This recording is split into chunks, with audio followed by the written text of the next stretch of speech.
അതായത് ഇപ്പോഴേതാണ്ട് ആ സ്ഥലം ഒക്കെ ലൊക്കേറ്റ് ചെയ്ത് കഴിഞ്ഞു. ശരിക്കും പറഞ്ഞാൽ ഈ 4-ാം ദിവസമാണ് സംഭവം എല്ലാവരെയും ശ്രദ്ധയിൽപ്പെടുന്നത്. അപ്പോൾ ശ്രദ്ധയിൽപ്പെട്ടതിന് ശേഷം കർണാടക ഗവൺമെൻറ്റൊക്കെ യുദ്ധകാലാടിസ്ഥാനത്തിൽ പ്രവർത്തിച്ചിട്ടുണ്ട്. അതോടൊപ്പം തന്നെ ഇപ്പോൾ മന്ത്രിമാർ ഇപ്പോൾ പോകുമ്പോൾ അവർക്ക് അവിടെ പോകാനുള്ള അവകാശങ്ങളെയൊന്നും ചോദ്യം ചെയ്യുന്നില്ല. പക്ഷേ സിദ്ധരാമയ്യ അവിടെ വിസിറ്റ് ചെയ്ത സമയത്ത് അന്ന് മന്ത്രിമാർ ചെന്നിരുന്നെങ്കിൽ ജനങ്ങൾക്ക് കുറേ കൂടെ ആശ്വാസം ആവുമായിരുന്നു. ആര് ചെന്നാലും തെരച്ചിൽ നടത്തേണ്ടത് ചെല്ലുന്ന ആൾക്കാരല്ല. പക്ഷേ ആ പ്രദേശത്തിൻ്റെ മുഖ്യമന്ത്രി ആ സ്ഥലം സന്ദർശിക്കുമ്പോൾ സ്വാഭാവികമായിട്ടും അർജുനൻ്റെ നാട്ടുകാരായിട്ടുള്ള മന്ത്രിമാർ, പ്രത്യേകിച്ച് ശശീന്ദ്രൻ അവിടുത്തെ MLA ആണ്. അപ്പോൾ അദ്ദേഹത്തിന് അവിടെ ഇതുവരെ അദ്ദേഹത്തിന് ചെല്ലാൻ കഴിഞ്ഞില്ല. ഇന്നാണ് പോകുന്നത്. അപ്പോൾ അത് വളരെ ദൗർഭാഗ്യകരമാണ്. ഇതിനെ വളരെ വൈകിട്ടാണ് മന്ത്രിമാരുടെ സന്ദർശനം.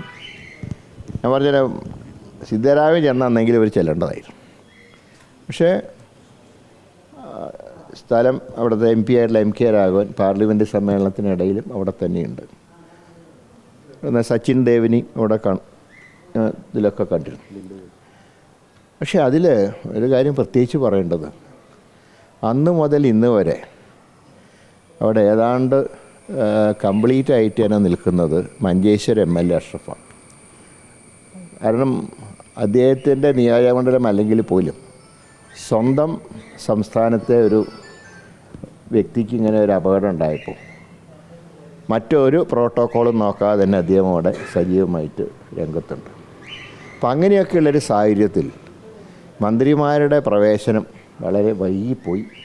ദൗർഭാഗ്യകരമാണ് എന്ന് മാത്രമേ പറയുന്നുള്ളൂ. ഏതായാലും അർജുനെക്കുറിച്ച് എത്രയും പെട്ടെന്ന് അദ്ദേഹത്തിൻ്റെ ഒരു പോസിറ്റീവായിട്ടുള്ള റിസൾട്ട് വരണമെന്നാണ് കേരള ജനത പ്രാർത്ഥിക്കുന്നത്.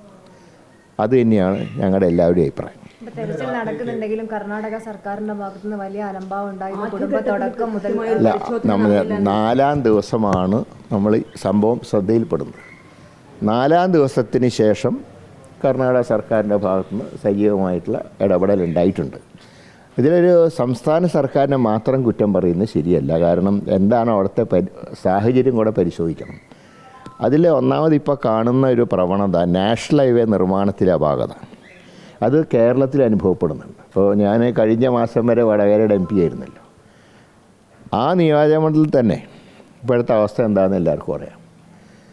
ഇപ്പോഴാണെങ്കിൽ വർക്ക് വളരെ സ്ലോ ആണ്. റോഡെല്ലാം തകർന്ന് കിടക്കുകയാണ്. അപ്പം ഞാൻ തന്നെ ഇപ്പോൾ ഇന്ന് വടകരയിൽ പ്രോഗ്രാമിന് പോകണം. ഞാൻ ട്രെയിനിലാണ് പോകും.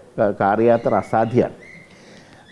അപ്പോൾ നാഷണൽ ഹൈവേയുടെ നിർമ്മാണത്തിൽ ഒരുപാട് അപാകതകളുണ്ട്.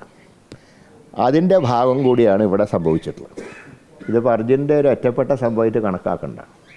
ഈ നിർമ്മാണത്തിലെ അപാകതകൾ ആയിട്ട് മുന്നോട്ട് പോയാൽ ഇനിയും ഇതുപോലുള്ള സംഭവങ്ങൾ ആവർത്തിക്കാൻ സാധ്യതയില്ല. കേരളത്തിലും അശാസ്ത്രീയതയുണ്ട്. കേരളത്തിലുണ്ട്. കാരണം എല്ലാത്തിലും ഒരേ രീതിയിലാണല്ലോ നിർമ്മാണം നടക്കുന്നത് കേന്ദ്രത്തിൻ്റെ ഡയറക്ഷൻ അനുസരിച്ചാണ്. നാഷണൽ ഹൈവേ അതോറിറ്റിയാണ് ഇതിൻ്റെ ഫുൾ സ്ട്രക്ചർ നടത്തുന്നത്.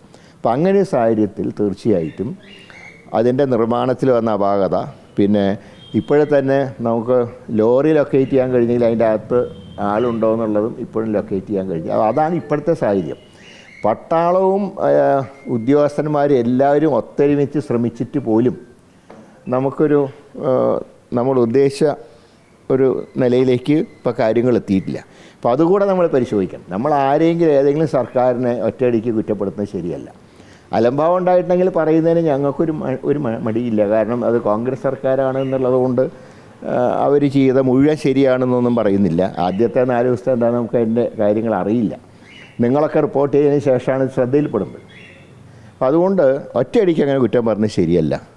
പിന്നെ കർണാടകവും കേരളവുമായിട്ടൊന്നും അക്കാര്യത്തിലൊന്നും ഒരു അഭിപ്രായ വ്യത്യാസമില്ല. ഇപ്പോൾ സർക്കാരുകളെക്കുറിച്ച് പറഞ്ഞാൽ കർണാടകത്തിലെ കോൺഗ്രസ് സർക്കാരെന്ന് മാത്രമല്ല ഇന്ത്യ മുന്നണിയുടെ ഭാഗമാണ്. അവിടെ അവർക്ക് CPM-ഉമായിട്ട് ഒരു വിരോധവുമില്ല, കേരളവുമായിട്ടും ഒരു വിരോധവും അവർക്കില്ല. അതുകൊണ്ട് 2 സംസ്ഥാനങ്ങൾ തമ്മിലുള്ള തർക്കമായിട്ട് ദയവായിട്ട് ഇതിനെ മാറ്റരുത്. ഇതിനിടയിലാണ് ഈ കുടുംബത്തിനെതിരെ വലിയ രീതിയിലൊരു സൈബർ ആക്രമണം നടക്കുന്നത്. അത് വളരെ തെറ്റായിട്ടൊരു സമീപനം. ഇപ്പോൾ നമുക്കറിയാം, ഒരു കുടുംബത്തിൽ ഒരു പ്രയാസം ഉണ്ടാകുമ്പോൾ ആർക്കായാലും കുടുംബത്തിൽ, പ്രത്യേകിച്ച് അമ്മമാർക്ക് ഒരു പ്രയാസം കൂടുതലുണ്ടാവും. അപ്പോൾ അതനുസരിച്ച് ചില പ്രതികരണങ്ങൾ അവർ നടത്തി. അത് ഒരിക്കലും മനഃപൂർവ്വമല്ല. മകനെ കിട്ടാനുള്ള ഒരു ഇതിൽ ഇപ്പോൾ തെരച്ചിൽ നിർത്തിയെന്നൊക്കെയുള്ള വാർത്ത കാണുമ്പോൾ അവർ വിചാരിക്കും അപ്പോൾ എന്താ ഇന്ന് രാത്രി തിരഞ്ഞാൽ, അതിൻ്റെ പ്രോട്ടോക്കോളും കാര്യങ്ങളും പാവം അമ്മയ്ക്ക് അറിയില്ലല്ലോ. അപ്പം അതിൻ്റെ പേരിൽ ആ കുടുംബത്തിനെ ആക്രമിക്കുന്നത് ഈ ഉണ്ടായ ദുരന്തത്തിനേക്കാൾ മനുഷ്യർക്ക് വേദനയുണ്ടാക്കുന്ന കാര്യം. ഈ സൈബർ ആക്രമണങ്ങൾ പലപ്പോഴും ഈ കാര്യത്തിലത് മാത്രമല്ല, എല്ലാ മനുഷ്യത്വത്തിനെയും കാറ്റിൽ പറത്തിക്കൊണ്ട് വെറും സങ്കുചിത മനസ്സോടുകൂടെ ഈ രംഗത്ത് ചില ദുഷ്ടശക്തികൾ പ്രവർത്തിക്കുന്നുണ്ട്.